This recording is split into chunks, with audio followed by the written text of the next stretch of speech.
السلام علیکم ورحمت الله وبرکاتو. هیله لرم چې روغ او جوړ به یاست.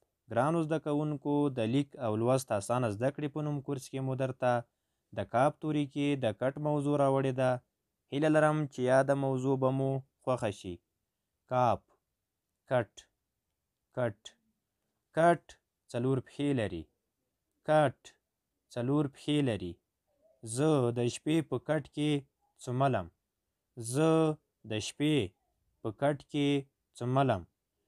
زموږ په دیره کې ډېر کټونه پراته دي. زموږ په دیره کې ډېر کټونه پراته دي. کټونه له بوڼ او پټۍ څخه جوړیږي. کټونه له بوڼ او پټۍ څخه جوړیږي. د ښار خلک په کټ کې څملاستل نه خوښوي. د ښار خلک په کټ کې څملاستل نه خوښوي. زما د بابا تر ټولو غټ او ښکلی کټ دی. زما د بابا تر ټولو غټ او ښکلی کټ دی.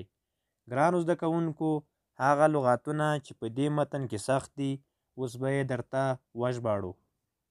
دیره، حجره، د ناستې او میلمنو ځای. دیره، حجره، د ناستې او میلمنو ځای. بوڼ، د وچو لوښو څخه جوړ شوي څیز ته بوڼ وایي.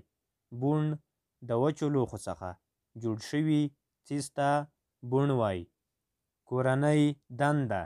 د کاپ توري لرونکي کلمې بیلې بیلې ولیکئ. د کاپ توري لرونکي کلمې بیلې بیلې ولیکئ. ګرانو زده کوونکو، د کاپ توري کې مو تاسو ته 4 کلمې راوړي دي. لومړی کلمه به زه درته د تورو په بڼه ولیکمه، نورې 3 به بیا تاسو ولیکئ. کتاب. کتاب چې د تورو په بڼه لیکو: کاپ، ت، الف، ب. دا 4 توري چې سره یو ځای کړو کتاب کلمه ترې جوړیږي.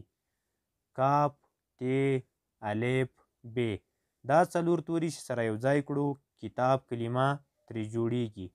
نورې 3 کلمې: مکتب، مفکر، کریم. دا به تاسو د تورو په بڼه ولیکئ. دوهمه برخه. د کاپ توري لرونکي کلمې سره یو ځای ولیکئ. د کاپ توري لرونکي کلمې سره یو ځای ولیکئ. ګرانو زده کوونکو، د کاپ توري کې مو تاسو ته 4 کلمې د تورو په بڼه راوړي دي. لومړی کلمه یا لغات به زه درته ترې جوړ کړمه، نورې 3 به بیا تاسو جوړې کئ. کاپ، ی، میم، ی، الف. دا 5 توري چې سره یو ځای کړو کیمیا کلمه ترې جوړیږي. نورې 3 کلمې: ځمکه، کتاب، کوچی. دا 3 کلمې د تورو په بڼه لیکل سوي دي.